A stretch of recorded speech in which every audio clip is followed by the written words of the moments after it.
Assalamualaikum warahmatullahi wabarakatuh. Salat zuhur Allah, Allah, Allah, Allah, Allah, Allah. Dan salat zahir adalah salat 5 waktu, salat gerak-gerik batang tubuh mulai daripada takbir sampai dengan salam. Insya Allah, karena kita masih hidup dan bergerak batang tubuh ini di atas bumi, maka kita amalkan syariat Datuk Baginda Nabi Muhammad SAW. Sekedar sebagai informasi ilmu dan pengetahuan, kalau ada suara hati keluar menyebut Allah, Allah, Allah, maka itu tandanya hati kita telah melaksanakan sholat. Dan kalau nafas ini keluar masuk selalu berzikir hu Allahu, Allahu, Allah, maka insya Allah nafas kita telah melaksanakan sholat. Itu maknanya. Kemudian zikir ini ada zikir tubuh la ilaha illallah, zikir hati Allah, zikir nafas hu Allah, kemudian zikir rahasia ah. Mengapa ada perbedaan-perbedaan zikir ini? Sebenarnya tidak beda. Tumpuan awalnya itu adalah zikir tubuh la ilaha illallah. Karena zikir tubuh la ilaha illallah sudah tenggelam di dalam rasa, maka dia berubah, tinggal hanya Allah, Allah, Allah.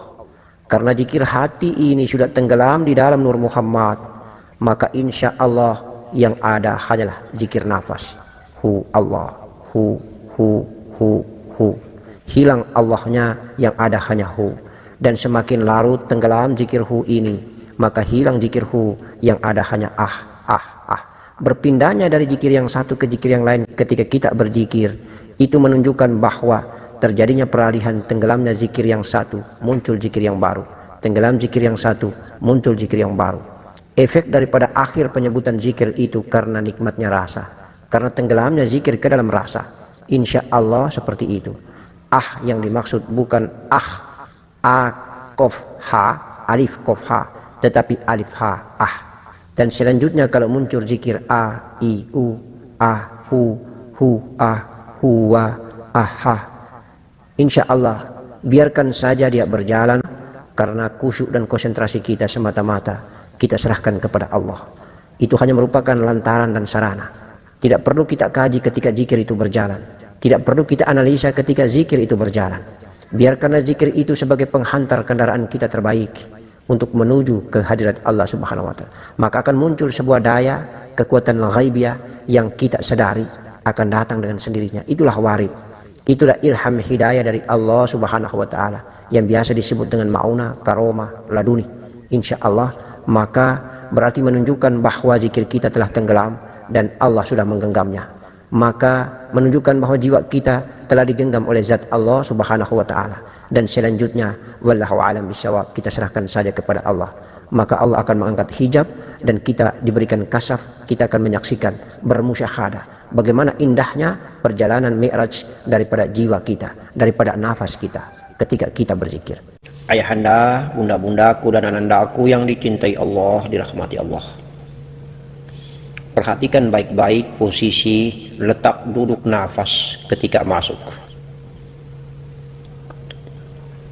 Ketika kita belajar mengenal diri, maka kita berbaiat dengan mursyid. Maka mursyid mempertanggungjawabkan perjalanan ini sebagai pemimpin, pembimbing, penuntun ruhani, pembimbing, penuntun arah jalannya napas, pembimbing, penuntun arah jalannya jiwa, bersama para malaikat, bersama murobi daripada mursyid, bersama robitah mursyid Datuk Baginda Nabi Muhammad sallallahu alaihi wasallam.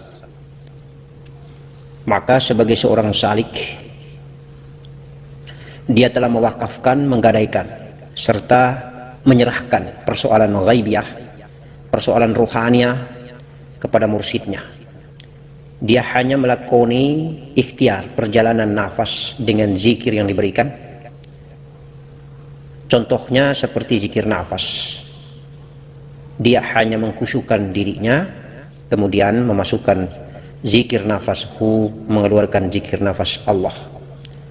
Selebihnya untuk menempatkan posisi nafas itu secara gaib, turun di perut, di hati atau di ubun-ubun kepala, tenggelam di ubun-ubun kepala, tenggelam di hati, kolbi, atau tenggelam di perut.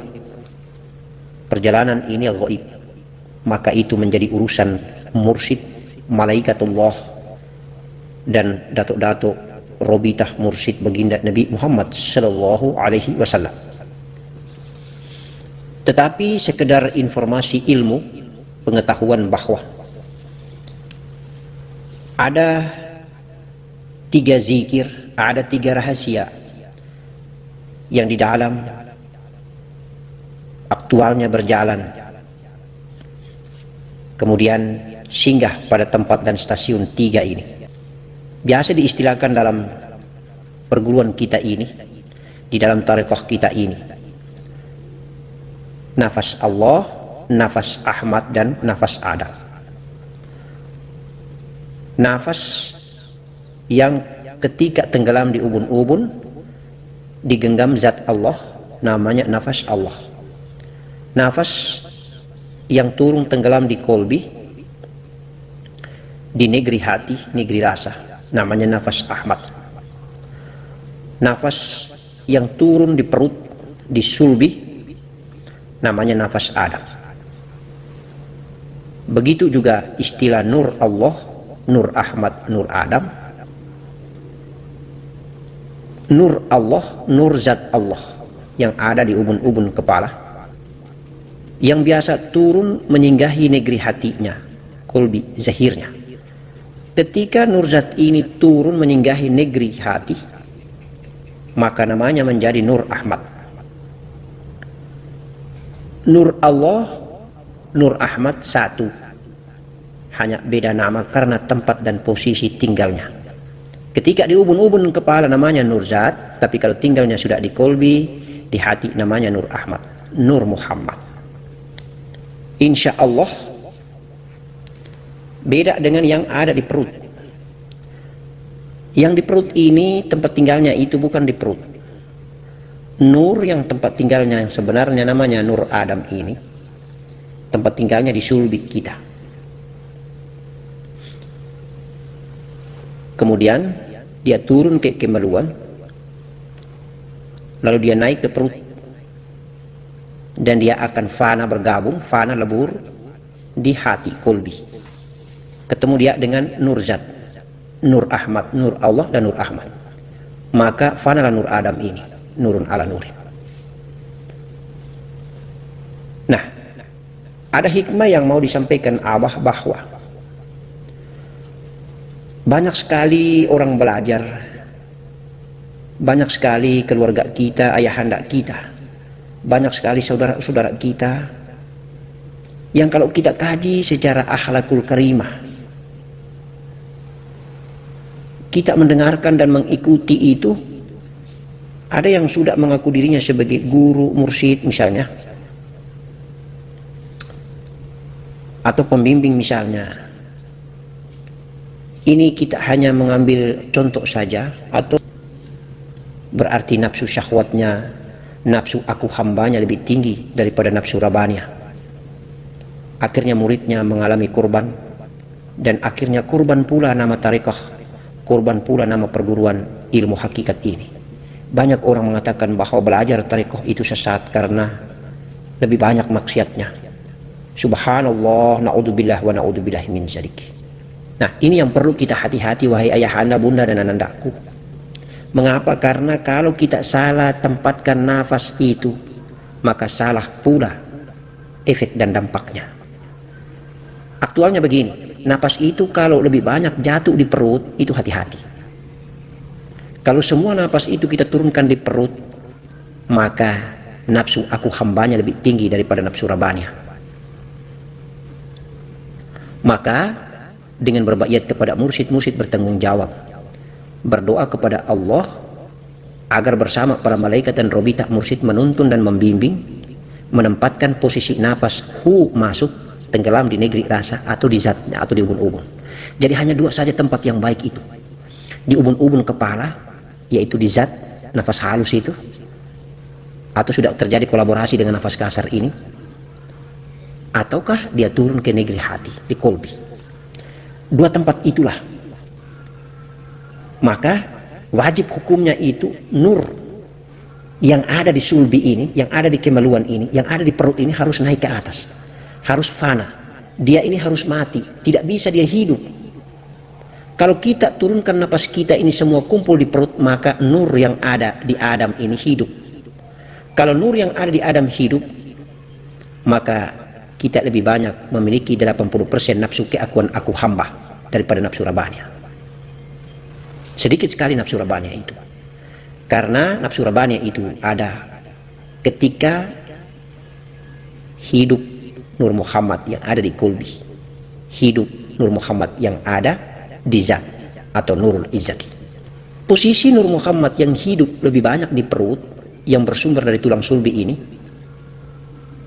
itu makrifatnya keluarga kita, saudara kita dari golongan jin muslim. Jadi ada dua posisi Nur Muhammad, makrifatnya jin muslim itu berada di lambung kanan, makrifatnya jin kafir itu Nur Muhammad yang ada di lambung kiri. Kalau di profil badan kita, tubuh kasar kita, di batang tubuh kita. Oleh karena itu maka tempat tampung tinja itu biasanya di lambung kiri. Sehingga kalau kita menjatuhkan nafas ini tenggelam di perut, banyak hamba Allah ini diberi kebesaran Allah memiliki ilmu yang dahsyat tentang raga dan jasad. Kesaktian, kekebalan, tetapi syahwat biologisnya minta ampun. Karena sudah terkumpul semua nafas jiwa ada di perut. Di kolbinya sedikit stoknya, sementara di ubun-ubun kepalanya sedikit. Kalau golongan kita manusia Islam yang ingin bermakrifat, maka insya Allah mari kita fokuskan hanya dua stasiun yang ada, di kolbi dan di ubun-ubun kepala, di ghodibun yang ada di hati dan di ubun-ubun kepala. Insya Allah kalau nafas itu jatuh di zat Allah, tenggelam di zat Allah, digenggam zat Allah di ubun-ubun kepala, maka insya Allah ma'rifat billah. Sama juga kalau memang turun di kolbi, insya Allah ma'rifat billah. Karena ketika tenggelam di kolbi, maka dia akan naik kembali ke asalnya di ubun-ubun kepala. Sampai di ubun-ubun kepala maka fana, lebur, yang ada hanyalah zat Allah. Semua amalan yang ada hanya mengikuti deru nafas yang masuk hu keluar Allah, masuk hu keluar Allah. Selanjutnya sudah menjadi tanggung jawab kebesaran Allah, kuasa Allah yang akan memberikan melalui tuntunan mursyid, melalui tuntunan para wali-wali, dato-dato, melalui tuntunan Robita mursyid atau baginda Nabi, dan terkhusus bimbingan Malaikatul Jibril alaihissalam turun ke Nur Muhammad di ladang kolbi, dan malaikat Israel nanti kalau urusannya naik ke ubun-ubun kepala. Insya Allah. Ini hanya sekedar informasi saja wahai ayahandaku, bundaku, anandaku. Mudah-mudahan bermanfaat untuk bagi kita yang salib ini memahami dan mengetahuinya. Kita tidak boleh lepas dan keluar dari pintu Muhammad. Kita berada di atas sirat Muhammad, maka insya Allah kita selamat dunia wal akhirat. Assalamualaikum warahmatullahi wabarakatuh. Allahumma salli wa sallim ala Sayyidina Muhammad wa ala ali Sayyidina Muhammad.